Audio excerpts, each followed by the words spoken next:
Hello, my friends. Welcome back. This is part two of our lecture. I took a little break, got some work done, and now we're coming back to discuss the history of Israel. Oh, you are so excited, I bet, because I am so excited. This is good stuff, you guys. We are really going to pull some things together from the Old Testament because here's the deal. Is that when we jump into the world of Jesus, in the world of the New Testament, we have to understand these people and their history. We have to understand what's happened to them, right? If you were to jump into today, into the United States in 2020, you would need to know some of our history because that makes us who we are. The questions that we ask, the traditions that we have, our expectations, all of that is influenced by our past. Well, when we walk into the New Testament world, we have to do that same thing. We have to at least understand some of their history and what brought them to this point. And when they mention certain things from the Old Testament, why do they mention those things, right? What is it going on in their heads? So that's what we're after today, is understanding the context of the world Jesus was born into. All right, we'll hopefully get through quite a bit of it today. I don't have a watch on me, so I'm just going to have to somehow keep time because I get so excited I go on forever and ever. You might have to put me at just speed me up just a little bit, like 1.25 speed. Hopefully that will. Hopefully I won't go over. Okay. So here is what we are going to do. We already looked at the history of the English Bible, right? So now let's look at Israel. I had a student once ask me, she said, "Hey, I don't mean to ask a dumb question." I was like, "Go right ahead, no such thing." And she said, "I don't know where Israel is." We keep talking about it. And sometimes I just assume people know things, and I shouldn't do that. So if you have any questions, please let me know. I'm going to answer that question right now. Where is Israel? Take a look. Can you see it on the globe right there? It is a nice piece of property, you guys. It sits right on the trade route between three different continents, right? Africa, Asia, and Europe. And if you're going to get anything in or out of Africa, you are going to have to go through Israel. So it's a nice piece of property. It's right on the Mediterranean Sea, which is just off to the left there. And you can see that it's got beachfront property. Look at the picture on the right. It's got the beachfront property. It's got the mountains. It's got a beautiful freshwater Sea of Galilee up in the north, runs down the Jordan River into the Dead Sea. You can see Jerusalem is down by the Dead Sea, right? But Galilee is up in the north. We're going to be talking about all of these places as we talk about Jesus's life. So you kind of want to get to know the layout just from a map standpoint. All right, so let's go way back in Israel's history and talk about the fathers. They would talk about, they would refer to these as like the three patriarchs of their religion: Abraham, Isaac, and Jacob. Now, Abraham is the father of three different religions, right? Not just Christianity, as you and I experience, but also Judaism and also Islam. So three major world religions come from Abraham. He is known as the man who introduced monotheism to the world. That before Abraham, there really isn't this idea of monotheism, except for what's in the Bible. So Abraham, you probably know this story, but let's just review it. Abraham is with his father living in right? You are. And the Lord says, "I want to get you out of this land. You've been faithful. I'm going to get you away from your father." His father tried to kill him. "And let's take you to a land called Canaan, a land that I have prepared for thee." And that would be our land of Israel. That's Canaan, also known as the Promised Land. All right, so Abraham goes there. You know the story. He has two sons, one from the handmaiden Hagar, and one from his wife Sarai. These two sons are the eldest, right? Now, if you follow the Islam line, you would believe that the covenant that God gave to Abraham, called the Abrahamic covenant, goes through Ishmael. If you follow the Judeo-Christian line, you believe that that covenant follows through Isaac, right?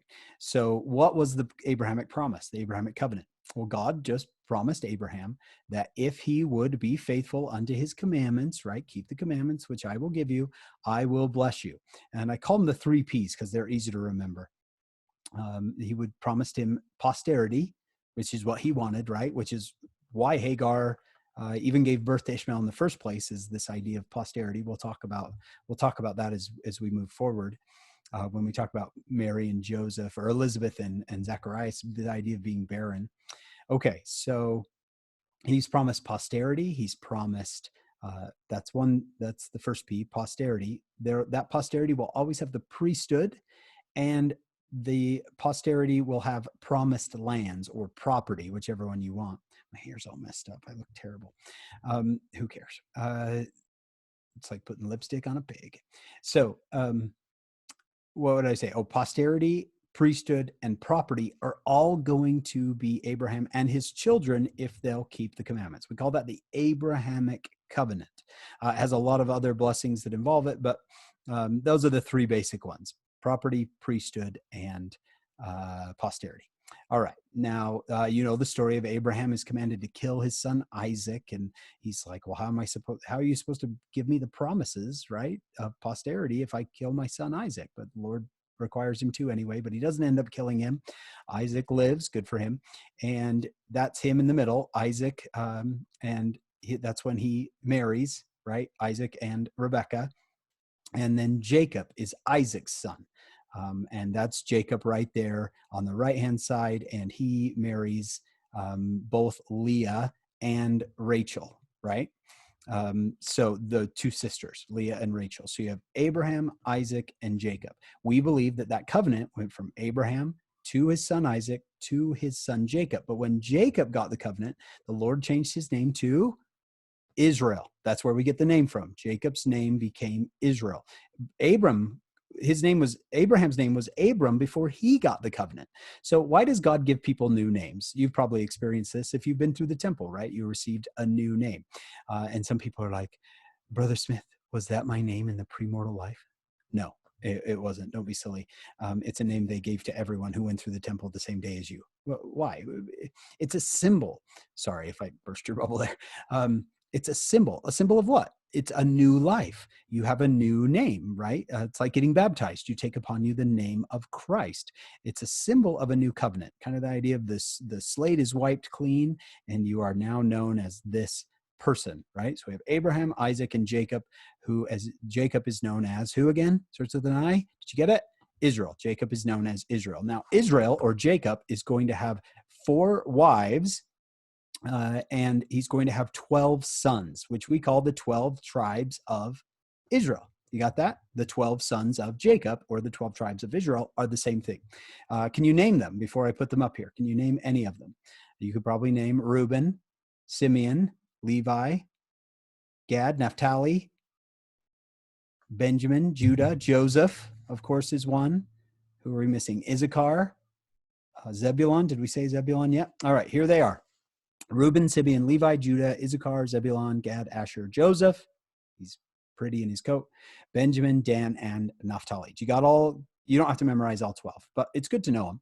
Now, you've probably seen the play, Joseph in the amazing Technicolor Dreamcoat, right? Jacob and Sons, right? So these are the 12 tribes of Israel, or the 12 sons of Jacob. The most famous is who? Joseph, right? Everybody talks about Joseph and his dream coat. There's nobody talking about Reuben and his loincloth. Everybody's talking about Joseph and his dream coat, right? All right. So why is Joseph so famous? Well, Joseph is the one who saves the family. Remember the promise, the Abrahamic promise: posterity, property. Well, Joseph is sold by his brothers, right? There he is with his coat on the left, and there he is being sold by his brothers. So sad. And he is sold into Egypt. That's on the right there, the guy with the eye patch. Apparently he got sold by pirates. And who do they sell him to? What's the guy's name? They sell him to, did you get it right? Potiphar. They sell him to Potiphar. And Joseph thinks that he was supposed to be this, blessed child, and now all he knows is slavery. And you know the story there on the left, that as he grows up, Potiphar's wife is like looking at him, and she's like, hey, and sorry, that was seduction. All right. So Joseph's like, no, no, no. And he runs away and is framed, right? Or she falsely accuses him of attacking her, and he ends up in prison. That's that second picture. Now Joseph is in prison. And you got to feel for this guy, right? Because, I mean, we know how the story ends. He ends up becoming vice pharaoh of Egypt, but he doesn't know that. At this time, he's got to be like, God hates me, right? Like, why would you do this to me? Um, Even when I tried hard to become a good slave in Potiphar's house, he became head slave. I mean, he's a go-getter. He got slammed back down and put in prison. It'd be rough. I picture Joseph in his Egyptian bunk going, I'm never going to catch a break, right? But we all know what's coming. Is he interprets the dream of the people in the prison, right? And then ends up interpreting Pharaoh's dream about the famine. And that's the third picture over. Pharaoh makes him vice pharaoh of Egypt. He goes from head prisoner. He worked his way up to head prisoner. Like I said, the guy's a go-getter, to the vice pharaoh of Egypt in one day. That's a huge promotion. So, and you know the story, his brothers return, they don't know it's him, and then he reveals himself to them. Do you see that on the right? Look at that one guy on the one looking back at one of his brothers. He's like, shut the front tent flap. Are you kidding me? That is Joseph, right? Can you imagine? All right. And Joseph says, don't be afraid. I'm not going to hurt you. God sent me here. So he sees God kind of directing him through his trials, and he saves the family from the famine, right? Because if God lets them die, then he made a promise to Abraham and about posterity, and they all died. He's like, whoops, sorry, I broke my promise. So God is not going to break his promise to Abraham.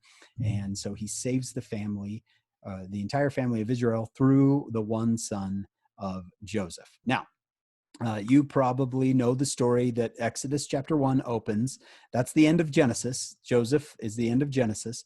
And then Exodus 1 opens with, there arose a Pharaoh that knew not Joseph, right? And he puts the children of Israel in slavery to the Egyptians. Now, the let me go back. When the children of Israel were with Joseph in Egypt, they should have got what they needed after the famine and gone back, right? Gone back to the promised land. But they didn't. They stayed in Egypt for 430 years. 430 years. They overstayed what, is probably an easier situation, right? Joseph's in charge. Things are good. Why would we go back to Israel? Why would we do what God wants? We'd have to grow our own food there. They just give it to us here. Well, so here they become slaves to the Egyptians. And of course, they don't like being slaves and they want out of slavery. And you probably watched Prince of Egypt as a kid, right? The Israelites were growing too numerous. And so the Pharaoh decided to kill all the children, and Moses's mother, instead of letting her son be killed, put him in a basket and sent him down the river, right? And Pharaoh's daughter finds Moses and raises him herself, right? And did you watch Prince of Egypt when you were a kid, and your parents were like, you have to watch a Sunday show on Sundays? And so you're like, Prince of Egypt again. You probably memorized it, right? And you sang the songs. So it's like, how's it start? Water, mud, faster, right? Deliver us to the promise, right? The promised land. Promise to who? Promise to Abraham. Deliver us to the promise. Okay, so that's how it all opens. You've got Moses in Egypt, and then you remember the story that he feels badly for the Israelites. He ends up killing an Egyptian who was beating some of these slaves, and he runs into the wilderness. God speaks to him, the burning bush, right, and says, you are going to go free the Egyptians. So Moses returns. He goes to Pharaoh, let my people go, right? And Pharaoh's like, can't do that, right? Still gnawing on that bone, are we? And then they have their duet, right? And then the 10 plagues of Egypt come. And the 10th plague of Egypt, by the way, each Egyptian plague took down an Egyptian god, right? So there were 10 Egyptian gods, and each one got kind of knocked down by each plague until the last god stood, and that's Pharaoh himself. And God says, let my people go. And Pharaoh says, not a chance. And so, here comes this last plague, and every firstborn of the Egyptians is killed, while none of the Israelites die. If they have the lamb's blood on, they kill a lamb and put its blood on top of their door, and on their door, the sides of their door, they wipe it on there, and the destroying angel that comes to take these firstborn child, when it gets to the door frame, if it has blood on it, it will what? It will pass over their house and go to a different house. Well, that's where the feast of Passover comes from. We'll be talking about that later during the life of Christ. All right. Well, eventually Pharaoh's like, you and your people can go. And Moses is like, sweet, let's go. All right, and they go all the way to the Red Sea, where Moses parts the Red Sea, right? And they go to the Promised Land. Now, some people are like, no, they wandered in the wilderness. You guys, it's not that far. There wasn't much wandering to do in the wilderness. So Egypt is there on the left. This is kind of a possible route. You could see that someone's like, well, we didn't go back and trace it. So it'd be impossible to trace the actual route. But okay, here's a possible route out of Egypt back to the Promised Land. And you've got these different events happening along the way in the Bible. Now, around about number 11, do you see that? 10 and 11? Moses sends spies to the land of Canaan. Do you see the Dead Sea up there? Do you recognize that from our previous map? All right, so that's the land of Israel up there on that top right-hand side. On the left-hand side of the Dead Sea, and further north, you see the Jordan River. Above that would be what? The Sea of Galilee would be up above that. If you right above the letter D, kind of, would be the Sea of Galilee up there. Do you see that letter D on the map? Okay, so can I use a pen or something here? Hidden arrow pen. Can you guys see this? There's the D up there. So here, the Sea of Galilee would be right up here. Can you guys see this? I wonder if you can see this. This is funny.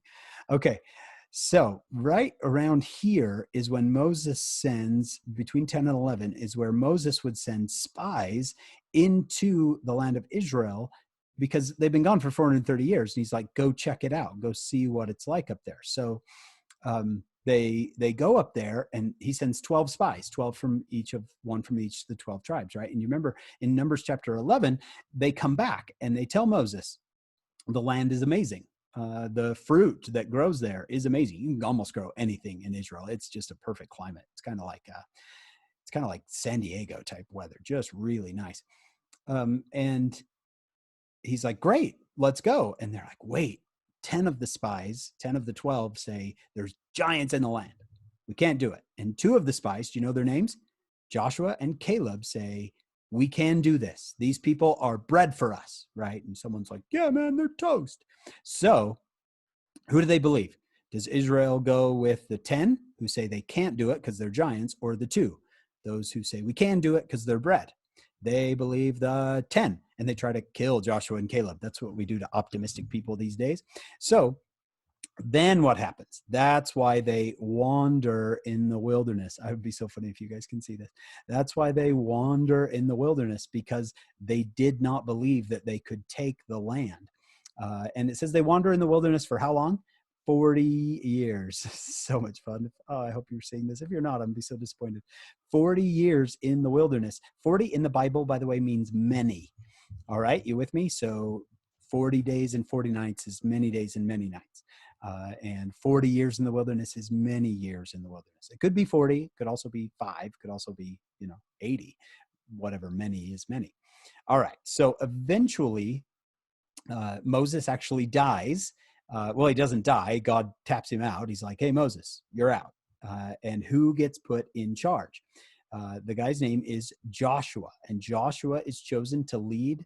Remember the 12 spies? Remember the 2, Joshua and Caleb? So that's this Joshua. He is chosen to lead the children of Israel, and they are going to cross right up here by number 16. They are going to cross the Jordan River. Joshua's going to part the Jordan River, so people are like, whoa, you are like Moses, right? And they're going to have a battle where? Joshua in the Battle of Jericho, right there. Joshua in the Battle of Jericho, up above that number 18. Do you see that? So they're going to have this grand battle. And Israel is back, you guys. They are back in their promised land. So here is the land of Israel, basically during the time of Joshua. Do you see that according to the book of Joshua? And each tribe of Israel, or descendants of the son of Jacob, are given lands, right? And you can see that Jerusalem sits right, and Benjamin right there with Judah just below it, Judah and Benjamin. You want to take notice of that. The other tribes, you want to notice there's Zebulun up in the north, the purple and the orange, Naphtali, that's in Galilee. Isaiah mentions those when he talks about Christ. Okay, so Israel is back and they're under covenant, right? Oh, by the way, when God reestablishes the covenant with Moses, he tells them that you will be a peculiar people to me if you'll keep my covenant. Peculiar doesn't necessarily mean odd, but it just means like set apart, or it could be just different, right? You're going to be different than everybody else. You keep my covenant, you'll be different than everybody else. Maybe I'll find you that scripture. It's in Leviticus. So I'm sorry, I didn't have it ready. Okay. So our 12 tribes of Israel are back. Now, some of you are like, wait. Ephraim and Manasseh, those aren't two original sons. You're right. They are the two sons of Joseph. Ephraim and Manasseh are the tribe, basically make up one tribe of Joseph. So the one that's missing, if you can count 12 here, is Levi. Where is the tribe of Levi? Well, Levi has been chosen to hold the priesthood. That's why they call it the Levitical priesthood. We call it the Aaronic priesthood now. But the Levitical priesthood, it administered in every tribe as priesthood holders. So they wouldn't have their own land because the tribe of Levi was kind of dispersed throughout the whole place. Does that make sense? So if you drop off Levi and then you add Ephraim and Manasseh as 2, you still have 12. But technically, you basically have 13 if you count Levi. All right, hope that makes sense. Ask me at a Q&A if it doesn't make sense. Totally fine to ask me. All right, let's keep going here. So we've covered Abraham, Isaac, and Jacob, then Joseph, then Moses, then Joshua. Oh, we need to talk about Samuel. So Israel is ruled by, they're also ruined by this choice, but they're ruled by, no, I shouldn't even say ruled. They're guided by prophets. You've read the book of Judges, right? Deborah, Samson, that didn't turn out very well. Gideon, right? These are the judges of Israel. Judges basically means prophet or prophetess. Well, there comes a prophet named Samuel. He's the son of Hannah. Do you remember that story of Hannah? Hannah was the one who wanted a son so bad. She's barren and she have a son and she's super sad about it. She goes to the tabernacle and prays. And Eli, this guy, sees her and he says, why are you so drunk this early in the morning? She's like, I'm not drunk, I'm praying. And he's like, oh, sorry. What are you praying for? And she says, I'm praying for a son. He said, you will have a son and he'll be great in the eyes of the Lord. And that son is named Samuel. You probably remember from primary, Samuel's the kid who woke up in the middle of the night, heard his own name, right? Samuel, Samuel. And he goes to Eli's room and he's like, Eli, same guy, Eli. He's like, Eli, why'd you call me? He's like, I didn't call you, right? And the Lord calls Samuel to be a prophet. Well, when Samuel is in his ministry, he's grown and in his ministry, Israel wanted something that they've never wanted before. And this changes everything. Israel, the people of Israel, come to their leader, Samuel, and what do they want? Did you get it right? They want kings. Now, why do they want kings? Mostly because everybody else has kings.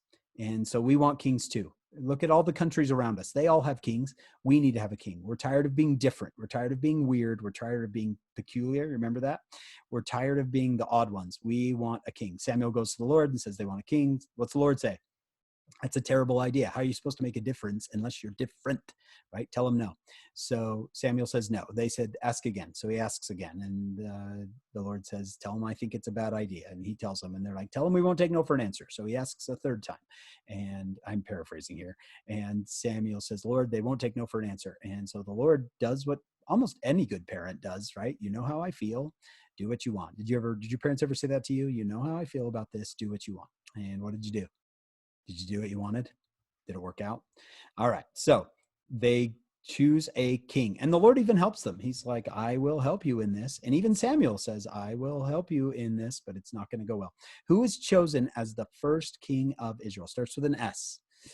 4 letters long. Did you get it? Saul. In 1095 BC, Saul is chosen as the first king of Israel. And when Samuel tells him, you're going to be the king of Israel, he's like, who am I? I'm a nobody from a nobody family in a nobody tribe. He's from Benjamin, right?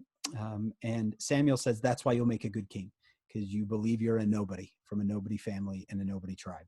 Good kings need to be humble. And so Saul becomes the very first king of Israel. And what happens to him? He becomes kind of a raving lunatic murderer. He is so caught up in power and people who might take his power, especially a kid named David, that he spends his whole life worrying about that.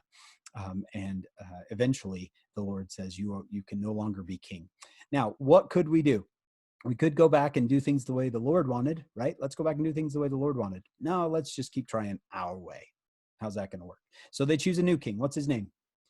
David. His name is David. This is the kid who slew Goliath when Saul couldn't slay Goliath, right? When Saul didn't dare go out, David did, and he becomes the second king of Israel, David.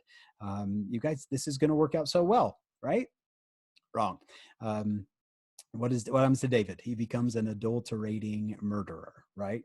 He has a child with Bathsheba. Her husband Uriah is off at war, and David has him killed in battle, puts him on the front lines on purpose. And then, so this is not working out too well. Saul didn't work out. David didn't work out. Maybe we should go back and do things the Lord's way. Maybe we shouldn't keep trying our own way. In fact, there's a book of scripture, I think it's Haggai, I'm not sure, where the Lord says, let's look at your ways. Let's consider, the exact phrase is, let's consider your ways. And the Lord says, your ways reminds me of a bag with holes. So you're putting stuff in, but it's not working for you. All right. So, but instead we just keep doing things the wrong way, right? Because we're like, no, it'll work out. And they choose Solomon as king. This is David's son. They choose Solomon as king, and this cannot go wrong, you guys. Solomon is known for his wisdom. He is known for being amazing, right? And Solomon has a weakness. And what is his weakness? Girls. And Solomon gets 800 wives. I'm not kidding. 800, not 8, not 80, 800 wives. Can you imagine Valentine's Day? 800 wives, and many of whom are not Israelites. They worship other gods. So they're like, Solomon, I need a God to worship, right? You need to get a God here for me to worship. So he puts up all these other idols of other gods for his wives to worship. The whole time his country's falling apart, but he's got 800 wives, so he can't worry about much else. And his answer for everything is just raise taxes, right? If the people have a problem, just raise their taxes. If they have a problem, just raise their taxes. Well, what happens when you raise taxes high enough? Yeah, people leave. There is a revolt after Solomon's death, and Israel divides into the north and south. It's basically a civil war. 10 out of the 12 tribes leave the country. 10 out of the 12. That is a low approval rating, right? 10 of the 12 tribes go to the north. And that leaves only two tribes basically in the original kingdom, Judah and Benjamin. So they named themselves Judah because 10 tribes went to the north and we're like, we're taking the name too. So you've got 10 tribes in the northern kingdom and 2 tribes in the southern kingdom. You got it so far? All right. So kings continue in both the north and the south. So now you don't have one king, you have 2. You have kings of Israel in the north and kings of Judah in the south. And it continues this way until, and God keeps sending prophets. He sends prophets to the northern tribes, probably prophets you've heard of like Zenos and Zenock, prophets that are mentioned in the Book of Mormon being Old Testament prophets. And then prophets to the southern kingdom. He sends Elijah and Elisha to the southern kingdom. And what's the message basically? Repent, come back to the ways of God, get rid of kings and come back, to where we were with Moses and Joshua and Samuel, come back together. But it will not happen. And Israel falls to idolatry before Judah. Like Israel gets worse than Judah. Does that make sense? And along 740 BC, there becomes kind of the prophet of the Old Testament. His name is Isaiah. I'm sure you've heard of his name, right? Same Isaiah that Nephi quotes in the Book of Mormon. Isaiah begins to prophesy, and his prophecy to the northern kingdom is, you're done, folks. Like, it's over.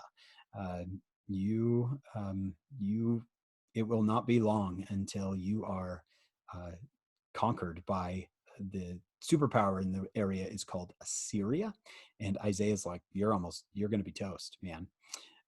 And he tells Judah that they need to call on God or they'll suffer the same fate. Well, Isaiah is right.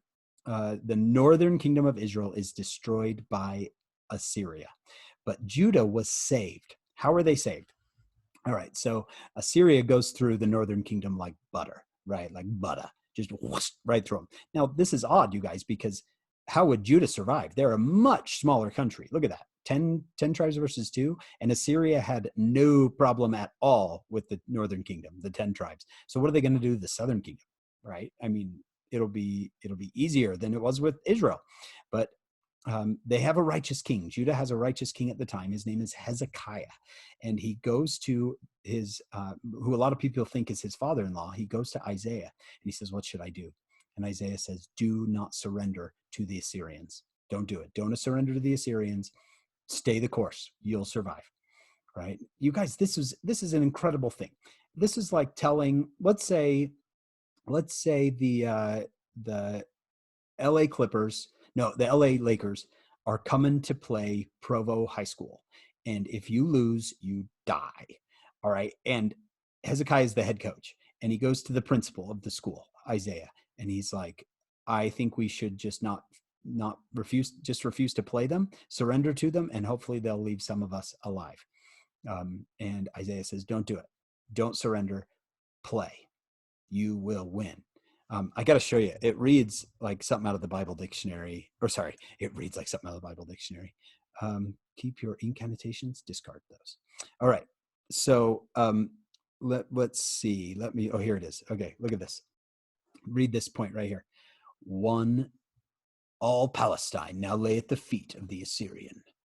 One man alone, the prophet Isaiah, who had never ceased to warn the Judeans, that's the southern kingdom of Judah, against their vanity and their reliance on Egypt, remained undaunted and encouraged Hezekiah not to surrender his stronghold. The prophet's confidence was justified. A great disaster fell on Sennacherib's host. Sennacherib is the general in charge of the Assyrian army. So what happens? Well, the Assyrian army, like I said, goes through Israel, and then they come down into Judah. They even knock on the gates of Jerusalem, like, dunk, dunk, dunk, hello.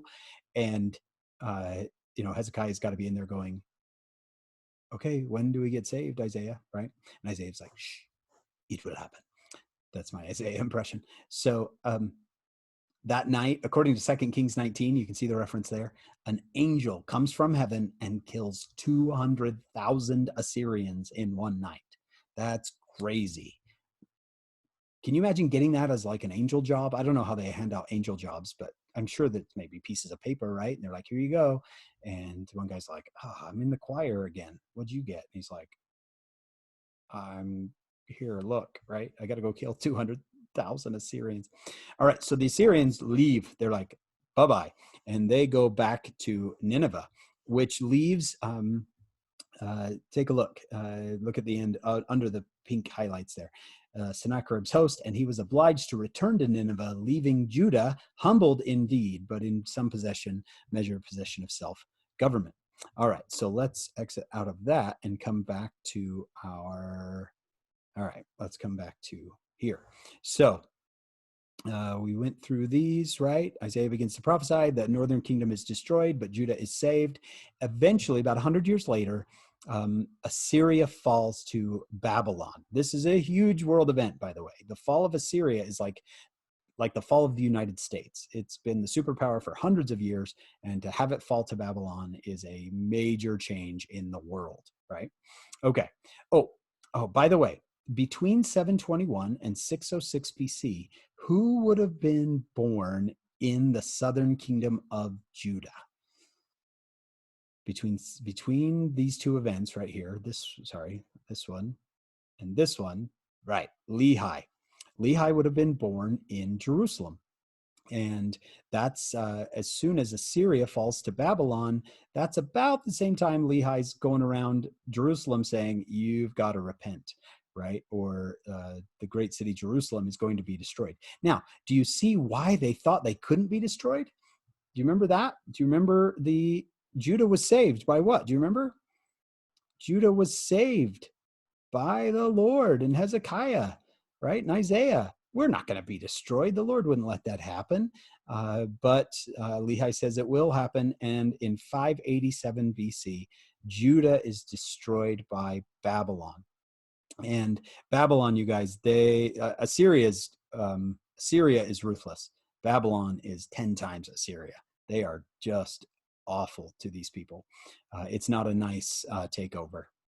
So you and I we'd be killed if we were living in Judah. You and I'd be killed. We're just too old, and we'll hang on to our former life, basically. So now, if you have a little bit of muscle on you, they'll keep you. So take a look at your muscles. Would you be kept? But you wouldn't want to be kept. Get this: if you're like, oh yeah, I'd survive. I got muscles. I don't need the gospel. I got pecs. Right? Well, here's what the Babylonians do. They'd come and number one, they'd kill your family. Because they don't have big muscles, only you do. And they'd shave your head. They'd brand you across your head with a big brand. You're now property. You're like cattle. And then they just feel this soft spot under your chin. Feel that right there, this soft spot under your chin. And you don't have to put your hand in your mouth. You'll get the coronavirus. But way back under your tongue, it's also quite soft. So, okay. They're going to take a steel hook and they're going to hook it through your mouth and take it out the bottom of your jaw so they can just pull you around, right? Like an animal. And they can chain up hundreds of slaves together, right? Because you got and one guy can grab on the one rope that connects them all and just pull on them, right? And of course you're going connected to your jaw, right? So that's what they would do with slaves. Now, the younger kids, the ones, do you have any little brothers and sisters or nieces and nephews that are like 11 and under, 12 and under? Those are the ones they think, well, they're young and they're healthy. Let's make them citizens of Babylon. You can probably think of 4 people, especially if you're looking at the slide, you can probably think of 4 people who were taken captive by Babylon to be raised as Babylonians. The first one is Daniel. You ever read the book of Daniel?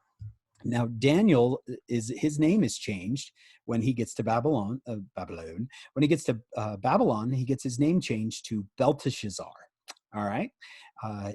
But we always refer to him as Daniel because that's his Hebrew name. That's his Israelite name.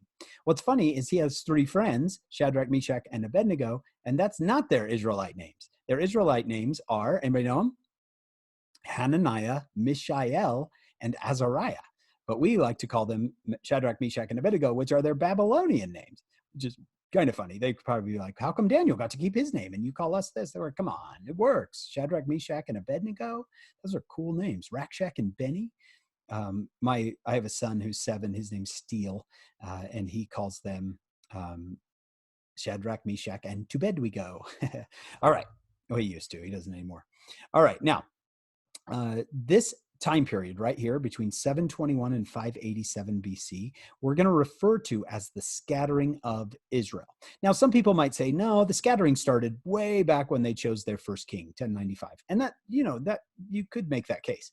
But we are just going to make it this time period right here, because these are the 2 events, the destruction of the northern kingdom in 721 and the destruction of the southern kingdom in 587.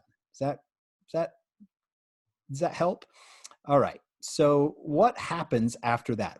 Most often with Latter-day Saints, I've noticed that we are Book of Mormon people, right? And so when Lehi flees Jerusalem in 600 BC, we don't even care what happens in Israel. All we know is by the time we read the New Testament, Jesus is there and Rome's in charge and nobody asks any questions. Everyone's like, wait, when we left, Babylon had just taken over Judah. Now we're back and Rome's here and we don't even think about it, right? We're like, sure, let's keep going. So I want to help you understand what happens in the 600 years before Christ comes. Let's see. I'm going to go a couple more minutes if that's okay. And then maybe we'll just we'll push this into our next lesson. All right. Babylon is one of those kingdoms that is like a microwave kingdom. They heat up really quick and they cool down really quick. Babylon is conquered by Persia in about 60 years, 70 years after they destroy Assyria. So not very long to be the superpower of the world, right? Assyria was hundreds of years as the superpower. Babylon, 70, 80 years. Now, this guy, King Cyrus, who comes from Persia, he is something else. If you've ever read about King Cyrus, he is a different type of ruler than the Assyrians or the Babylonians. Now, he's still pretty ruthless. I mean, he's ruthless. Anybody in that time period would be considered ruthless with the standards of today. But Cyrus, for all intents and purposes of being there, is actually a pretty gentle king. He says to the Jews, "You have been treated terribly by Babylon. You should go home and rebuild your city and rebuild your temple. Go home, and you can have it." By the way, I should just mention, because I probably will ask you this a little bit later, and maybe I'll put it on the review slide here, but from 1015, do you see that up there with Solomon, to 587, do you see that Judah is destroyed by Babylon? That's called the First Temple period, because Solomon is the one who built the temple initially, and Babylon destroys it. So that's called the First Temple period. Well, when Cyrus allows the Jews to return to rebuild their temple, that's the beginning of what's called the Second Temple period. Does that make sense? And it's going to last all the way till after Christ. All right. Now, so Cyrus is a pretty good guy when he deals with the Jews. In fact, the Jews see him as a fulfillment of prophecy that Isaiah specifically talked about him and how he'd be this great guy. So things are pretty good for the Jews for a while. When Persia takes over, this is when you get the story of Esther. Right? She is the wife of a Persian king. This is when you get the story of Nehemiah, who's rebuilding the walls of Jerusalem, right? You maybe have heard that scripture before where he says, "I am doing a great work and cannot come down," because people want him to come down off the walls so they can kill him. And he just won't do it. I'm doing a great work and cannot come down. Okay. I wish we could talk more about Cyrus and Persia, but we're going to have to just speed ahead. And that is that Persia eventually falls, but see how long they are in power, right? Over 200 years, the Persians are the main player in the area. But eventually, Persia falls to Alexander the Great and the Macedonians, really the Greeks.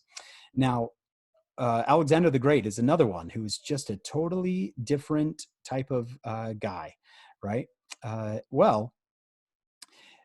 We've got to speed up here. I want to tell you a couple of stories, but we can't. So let's keep going. Alexander dies young, and they weren't prepared for his death. And Alexander's death divides his nation into four different kingdoms. Let me see if I can find that map for you. I'm sure I have it here. Do I know I can discard those? Okay, right here. Here it is. Okay, so here's the map of the four different kingdoms that take over for Alexander the Great, because he basically, when he's on his deathbed, they're like, "Who will inherit your kingdom?" And he's a pretty young guy, and he says the one thing he probably shouldn't say, which is the strongest. Not a good idea. So they start fighting with each other. And you can see that one guy takes the country of Greece. You can see that. Oh, wait. I tried to draw on it. Okay. The green team. And you can see kind of the coral team is taken in between Greece and the vast area. That's the yellow team right there, the big vast yellow swath. That's called the Seleucid Empire. And here down in the south is where Egypt is. That's called the Ptolemaic Empire. Starts with a P. All right, the Ptolemaic Empire down here. Why we aren't concerned with the green team or the coral team. We're concerned with the yellow Seleucid Empire, right, and the purple, the Ptolemaic Empire. Why? Well, because Jerusalem and Israel sit right on the border between those two, and they fight over it back and forth and back and forth. All right, so these two kingdoms fight over Israel. If you ever, girls listening, have you ever had two boys fight over you and you don't like either of them? That's kind of like what it's like for Israel at this time. They don't want to be Seleucid and they don't want to be Ptolemaic, but they're basically being fought over between the two. All right, so there you can see it. Two of the kingdoms, Ptolemaic and Seleucid, Ptolemy's the general, continually war with the land of Israel in the middle. No good. All right. Well, eventually the Seleucid Empire kind of pushes the Ptolemies back into Egypt. And there becomes this Seleucid king. His name is Antiochus Epiphanes. He's a bad dude. All right. Antiochus Epiphanes is an evil dictator. And when he takes over when he takes over Israel, he hates the Jews, and he believes that these Israelites, they call them Jews because they're from the kingdom of Judah. Does that make sense? So when Israel fell, all you had left was the kingdom of Judah, and so from then on, you wouldn't call them Israelites; you called them Jews from the kingdom of Judah. So when we refer to them as Jews, we're really talking about all the Israelites. But since the last country to survive was Judah, they're referred to as Jews. All right, so Antiochus Epiphanes, he hates the Jews, and he believes that if they will just stop being Jews, they could just become Greeks, members of his empire, right? And so he's called the abomination of desolation. He goes into the temple, he goes into their holy of holies. He puts up statues of himself. Well, he puts them up statues of Zeus, but it's him. It's him at the head of Antiochus Epiphanes. And he makes them sacrifice pigs in the temple. If they circumcise their little boys, they'll be executed. Basically, practicing Judaism is outlawed by Antiochus Epiphanes. And the Jews do something that they have not ever really done before. They revolt. There is a rebellion against Antiochus Epiphanes and the Seleucids by the Hasmonean family. What happens is this guy, Mattathias Hasmon, you can see his name down there. Mattathias Hasmon is just an ordinary guy, all right? He's just a dad, all right? So picture a dad with 5 adult sons, all right? That's Mattathias Hasmon.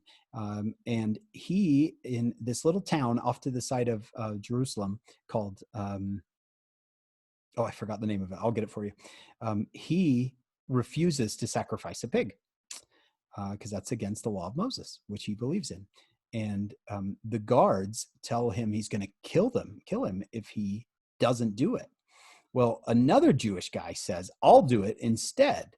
And Hasmon won't let him. He's like, no, you won't do this. This is wrong. And the Jewish guy's like, I'm going to do it. And the guards say, yeah, he's going to do it. And so Hasmon kills all of them, right? And he's not a killer. He's not a soldier, but he gets in this big brawl. And maybe because he has 5 boys, he's had a lot of fighting practice. I don't know, but he kills the 2 guards and the Jewish guy, and he goes home and he's covered in blood. And his family's like, Dad, why are you covered in blood? Right. And he's like, right. It would be just like the ordinary dad who just ended up, he's like, I killed 3 people. Well, his 5 sons are like, Dad, you're the best. And one of the sons, the second oldest, his name is Judah. And he decides that his father and the family is going to be basically the symbol of this revolt, this revolution against the Seleucid Empire. And his name is known as Judah Maccabeus. Now, Maccabeus is the hammer. Have you ever heard of the Maccabees? All right, that's the hammer.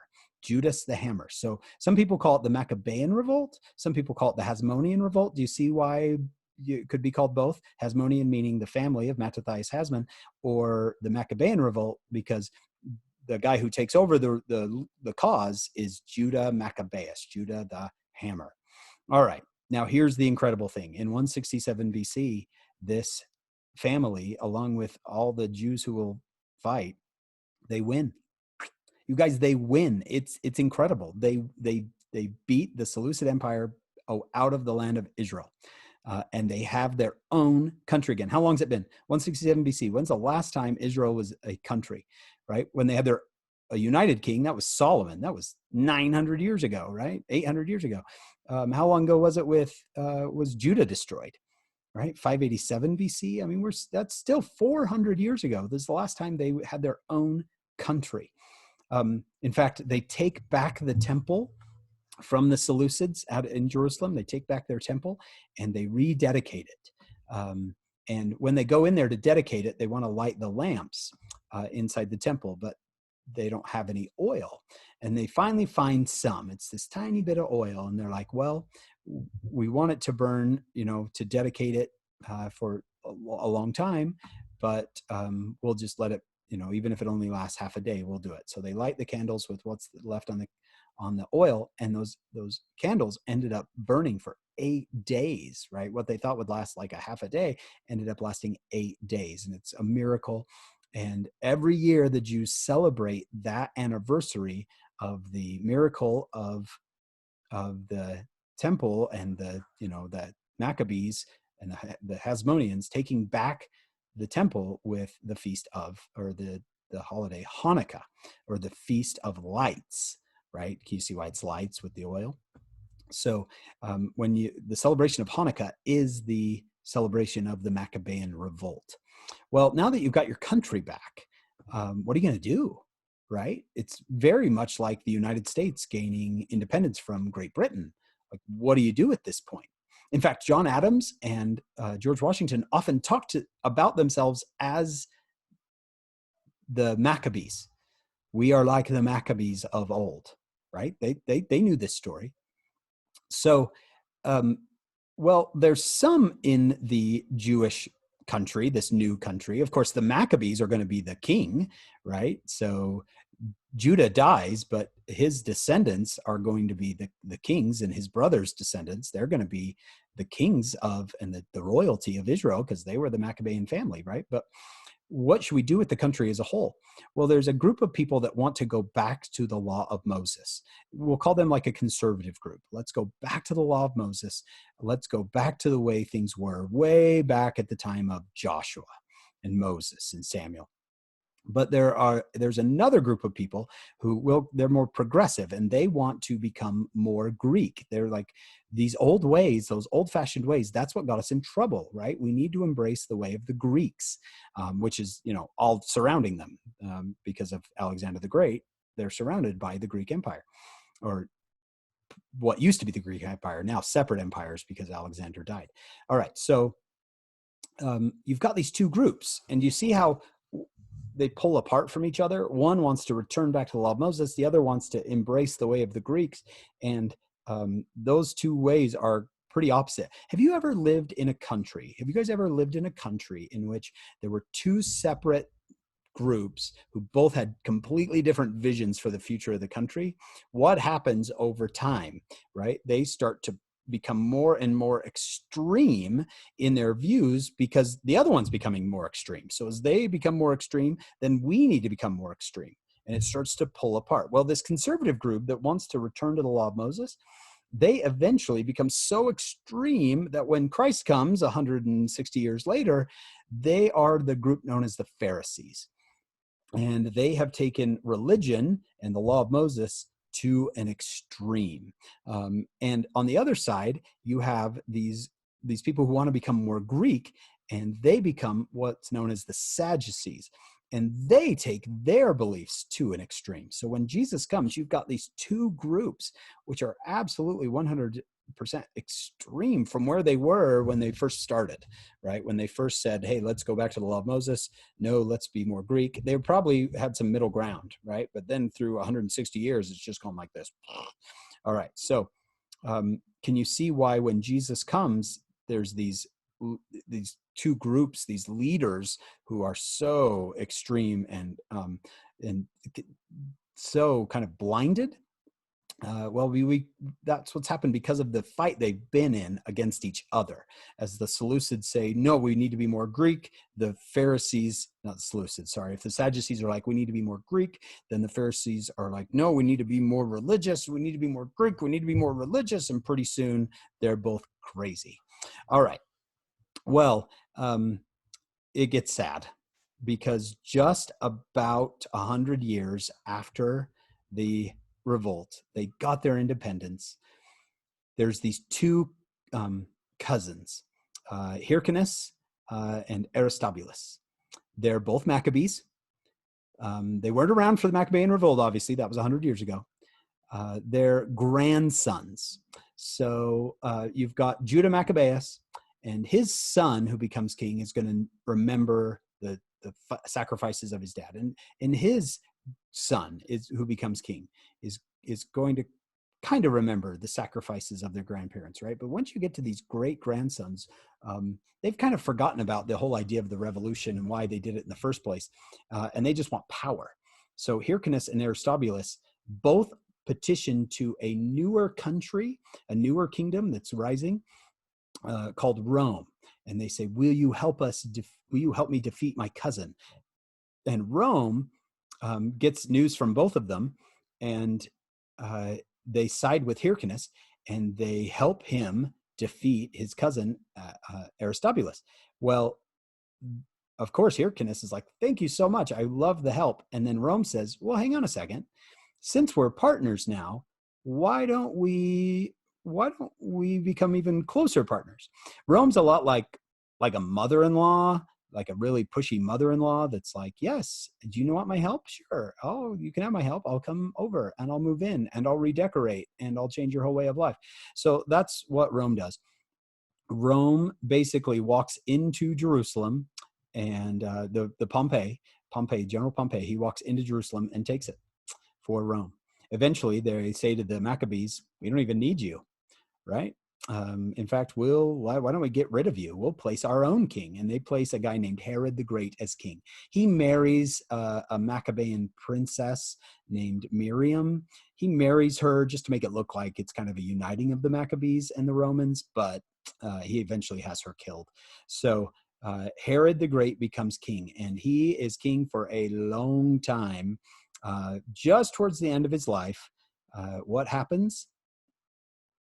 I'm going to this big moment. Just the end of Herod's life is the birth of a baby in Bethlehem. Do you see how that would fit in, right? That would fit in our timeline. Right at the end of Herod's life. Sorry, I got to put all this out there. Sorry. Right at the end of Herod's life is the birth of Jesus. All right, we'll review all this next time, and I'll fill in some details I missed. But this history then tells you, one, why did the Jews think that Jesus, the Messiah, should be a revolutionary savior? Well, what had just happened 167 years before? Come on in.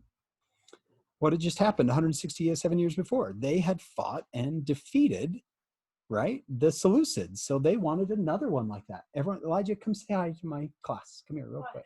Just say hi to my class. This is my son, Elijah. Hi. Say hi. Hi. All right, tell Mom I'll be down in like 3 minutes, okay? Okay, yeah. You're going to start packing up? Yeah. Okay, I promised these kids I'd take them up the canyon, so I got to go. But can you see why they're so angry about giving up their freedom? Because of Hyrcanus, right? He just let Rome in. He just partnered with them and let them take over. So all of this is going to lead into the way they feel. We'll be talking about it more. All right, you guys, that was way too long. I'm sure sorry. Obviously, I've gone over my time. I will try to make our session, our Q&A session, a little bit shorter. But hopefully it was helpful and you feel like you've got a better understanding of this, and we'll review it later. All right, guys, take care of yourselves. Be good family members, and I will talk to you very soon. Very soon. No, I'm an idiot. Bye.